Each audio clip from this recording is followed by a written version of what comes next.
Previous class में अपनों ने स्वर संधि के 5 टाइप्स पढ़े थे। आज अपना व्यंजन संधि।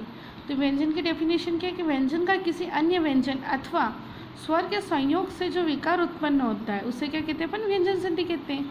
और व्यंजन संधि के कुछ नियम्स होते हैं, रूल्स होते हैं। और कितने रूल्स होते हैं इसके? 8 रूल होते हैं, जिसमें से अपन फर्स्ट देखते हैं कि किसी भी वर्ग का जो फर्स्ट लेटर हो, प्रथम व्यंजन जो होता है क, च, ट या प, ये किसी स्वर अथवा वर्ग के तीसरे चौथे व्यंजन मतलब उसी के तीसरे या चौथे व्यंजन तथा अंतस्थ व्यंजन य, र, ल, व के साथ होने पर वर्ग का प्रथम व्यंजन जो होता है वो अपने ही वर्ग के तीसरे व्यंजन में परिवर्तित हो जाता है।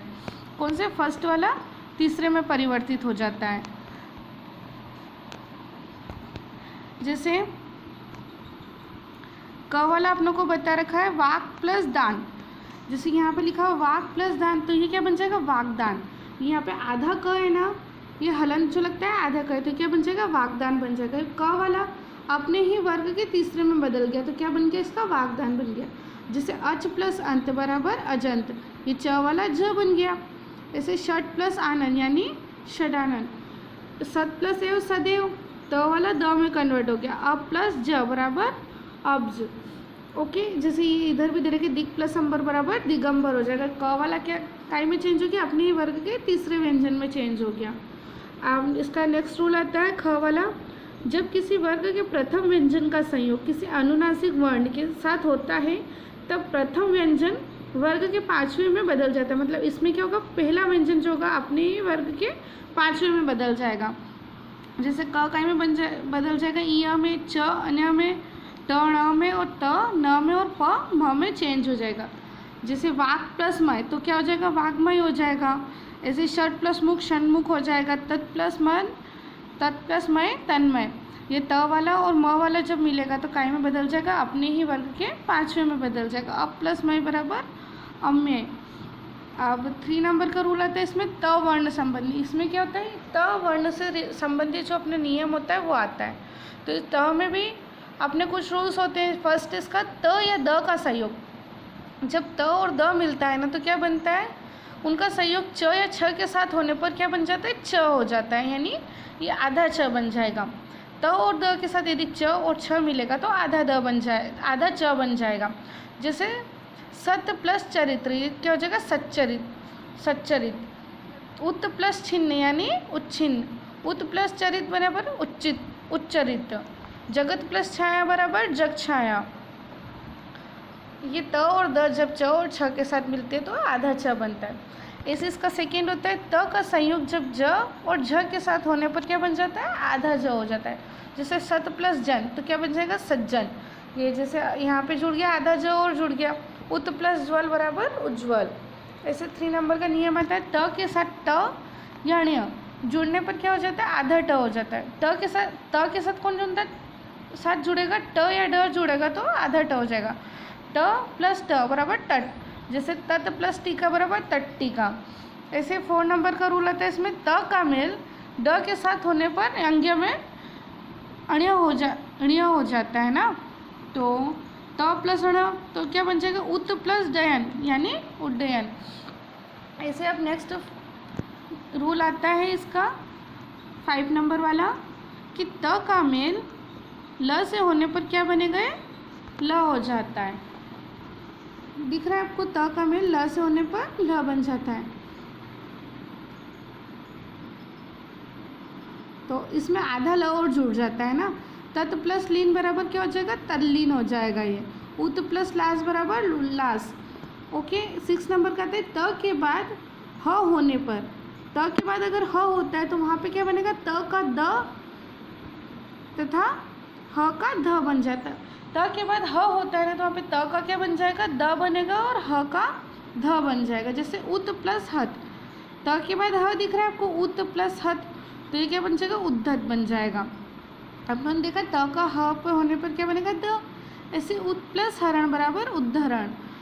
अब नेक्स्ट रूल आता है इसका त के बाद श होने पर त का च और श का छ बन जाता है। अगर त के बाद श आता है तब तो वहाँ त का क्या बनेगा? च, और श का क्या बन जाएगा? छ बन जाएगा। जैसे उत प्लस श्वास बराबर उच्छ्वास। ऐसे उत प्लस शिष्ट बराबर उच्छिष्ट। त के बाद श आया तो क्या बन गया, छ बन गया ये।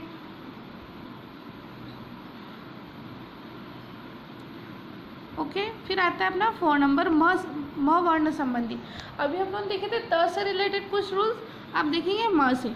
तो क्या इसमें फर्स्ट म के साथ क से म तक किसी भी व्यंजन के संयोग होने पर वर्ण के वर्ग का पंचम अक्षर या अनुस्वार हो जाता है।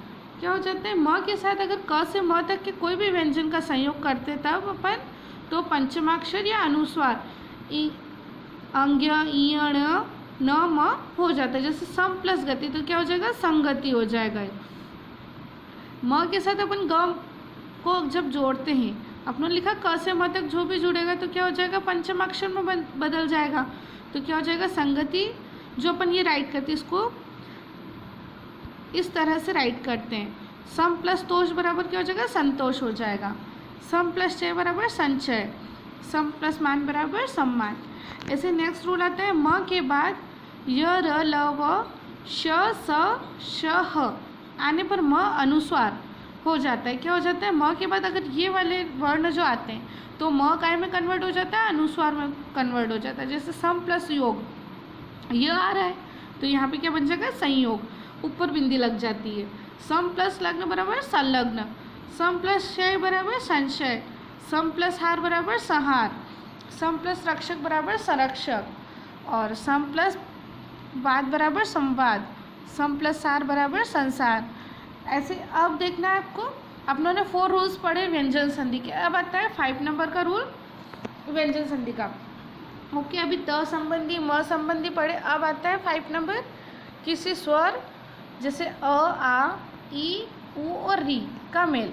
इन पांचों का मेल जब छ से होने पर तो उसका क्या बन जाएगा, छ बन जाएगा, यानी आधा च और छ छतरी का ये दोनों हो जाते हैं। जैसे स्व प्लस छंद बराबर क्या हो जाएगा, स्वच्छंद, अनु प्लस छेद बराबर अनुच्छेद, और आ प्लस छादन बराबर आच्छादन। ये यहाँ पे देखो व और छ जब मिल रहा है तो क्या बन रहा है, छ बन रहा है। स्व मतलब यहाँ पे अ आपको बोलने में आ रहा है ना अपने, तो उसका कन्वर्ट हो जाएगा वो। फिर आता है 4 नंबर का रूल, री र तथा श का मेल न से होने पर किससे होगा, मेल न से, तब क्या बनेगा, अपना न का ण्य हो जाएगा। क्या हो जाएगा, ण्य हो जाएगा। जैसे परि प्लस नाम तो क्या बन जाएगा यहाँ पे, परिणाम, और री प्लस न बराबर ऋण, र का मेल अपन न से करें तो क्या बन जाएगा, ऋण, ये ण्य में कन्वर्ट हो रहा है। भूष प्लस न बराबर भूषण। अब आता है 6 नंबर का रूल अपना, अ या आ के अतिरिक्त अन्य किसी स्वर का मेल स से हो तो उसका स का श हो जाता है। क्या हो जाता है, अ आ के अतिरिक्त किसी अन्य स्वर का मेल जब स से होता है तो स का क्या बन जाता है, श बन जाता है। जैसे वी प्लस सम बराबर विषम बन जाएगा। अ आ के अतिरिक्त कोई भी अगर स्वर का मेल स से होता है ना तो क्या बन रहा है, काय में कन्वर्ट हो जाएगा, श में हो जाएगा वो। जैसे सु प्लस समा बराबर सुषमा बन रहा है। फिर आता है अपना नेक्स्ट पेज टर्न करेंगे अपन सभी स्टूडेंट्स, और अपना ये व्यंजन संधि के 8 रूल खत्म होते। फिर आता है अपना विसर्ग संधि। तो विसर्ग संधि की डेफिनेशन क्या है कि स्वर या व्यंजनों के साथ विसर्ग के संयोग से जो विकार उत्पन्न होता है उसे विसर्ग संधि कहते हैं अपन। स्वर व्यंजन के साथ जो भी विसर्ग के संयोग से जो विकार उत्पन्न होता है उसे अपन विसर्ग संधि कहते हैं। जैसे नी प्लस भय बराबर निर्भय बन जाएगा, तो यहाँ पे निह पढ़ेंगे उसको, है ना, निह प्लस भय बराबर निर्भय। विसर्ग संधि के भी कुछ नियम होते हैं, इसके कितने 5 नियम होते हैं। जैसे फर्स्ट है विसर्ग का श श स में परिवर्तन, है ना। अब जैसे फर्स्ट है इसमें विसर्ग का जब जुड़ेगा च या छ में तो क्या बनेगा, उसका श बनेगा। जैसे नी प्लस चल बराबर क्या हो जाएगा, निश्चल, आधा श बनेगा, है ना, श के नीचे हलंत नहीं, आधा है वो। निह प्लस चिंत बराबर निश्चिंत, निह प्लस चय बराबर निश्चय। दिख रहा है आपको, निह के साथ विसर्ग के साथ ये च जुड़ रहा है तो क्या बन रहा है, आधा श बन रहा है वो, है ना। 2 प्लस चक्र बराबर दुष्चक्र, विसर्ग और च जब जुड़ा तो क्या बन गया, आधा श बन गया। ऐसे ही विसर्ग के साथ अब क्या जुड़ेगा, क ट क ख ट ठ प फ, अगर इनमें से कुछ जुड़ता है तो क्या बन जाता है, श में कन्वर्ट हो जाता है, आधा ष षटकोण में। निह प्लस फल तो क्या बन जाएगा निष्फल। निह के साथ फ जुड़ा तो क्या बन गया निष्फल। निह प्लस क्रिय तो निष्क्रिय। और निह प्लस पाप बराबर निष्पाप। ये आपका फर्स्ट रूल है विसर्ग संधि का। फिर सेकेंड रूल है विसर्ग का र में परिवर्तन। अब र में परिवर्तन होने का क्या क्या डेफिनेशन है? जब विसर्ग से पूर्व अ आ के अतिरिक्त अन्य स्वर हो। विसर्ग के पूर्व जब अ आ के अतिरिक्त कोई अन्य स्वर होना, तब विसर्ग के बाद किसी वर्ग का तीसरा, चौथा, पांचवा वर्ण या य र ल व में से कोई वर्ण हो तो विसर्ग का परिवर्तन र में हो जाता है। काय में होता है उसका परिवर्तन? र में। जैसे निह प्लस जन बराबर निर्जन, इसमें हुआ निह प्लस जन, ये तीसरे नंबर का है तो काय में परिवर्तित होंगे इसका र में। और र के ऊपर ज के ऊपर रकार लगा। जैसे निह प्लस मल तो क्या होगा निर्मल। निह प्लस भर तो निर्भर। दु प्लस आचार बराबर दुराचार। जैसे ये इधर भी दे रखी, ये भी आप सभी रीड करेंगे। फिर 3 नंबर का नियम आता है विसर्ग का ओ में परिवर्तन। अभी देखा था हम लोगों ने श में परिवर्तन हुआ था, फिर हुआ था र में, अब है ओ में परिवर्तन। जब विसर्ग से पहले अ तथा विसर्ग के बाद में, विसर्ग से पहले तो क्या अ तथा विसर्ग के बाद में य र ल व ह अथवा किसी वर्ग का तीसरा, चौथा या पांचवा वर्ण हो। किसी भी वर्ग का तीसरा, चौथा या पांचवा वर्ण होना तो विसर्ग का परिवर्तन काय में हो जाता है? ओ में हो जाता है। जैसे मन प्लस योग यानी मनोयोग। मन प्लस रंजन तो क्या बन जाएगा? मनोरंजन। ओ में परिवर्तन हो रहा है, यहाँ पे न और य बन के क्या हो गया? पूरा न में ओ की मात्रा जुड़ गई है ना। और मन प्लस रथ बराबर मनोरथ, और मन प्लस विकार बराबर मनोविकार। यहाँ पे जैसे य र ल व ह या किसी भी वर्ग का तीसरा, चौथा और पांचवा वर्ण हो तो विसर्ग काय में चेंज हो जाता है? ओ में चेंज हो जाता है। फिर इसके और भी आपको एग्जाम्पल दे रखे हैं, ये आप सभी रीड करेंगे। फिर आता है इसका 4 नंबर वाला नियम विसर्ग का लोप होना। जब विसर्ग से पहले ह्रस्व स्वर या विसर्ग के बाद र हो तो र का लोप हो जाता है तथा विसर्ग से पहले का स्वर दीर्घ हो जाता है। जब विसर्ग से पहले ह्रस्व स्वर हो और विसर्ग के बाद र हो, है ना, तो विसर्ग का लोप हो जाता है तथा विसर्ग से पहले का स्वर दीर्घ हो जाता है। यानी अगर विसर्ग के पहले ह्रस्व यानी छोटी मात्रा लग रही हो और विसर्ग के बाद जैसे आपको र दिख रहा है, इसका लोप हो जाता है, तो विसर्ग के पहले का जो स्वर होता है, ये स्वर दिख रहा है आपको, ये काय में कन्वर्ट होगा? दीर्घ में कन्वर्ट हो जाता है। जैसे निह प्लस रस क्या हो जाएगा? नीरस हो जाएगा। ये न में जो छोटी की मात्रा लग रही थी वो काय में कन्वर्ट हो जाएगी? बड़ी की मात्रा में। और जो विसर्ग होता है ना, ये भी हट जाता है ना। निह प्लस रज बराबर क्या हो जाएगा? नीरज।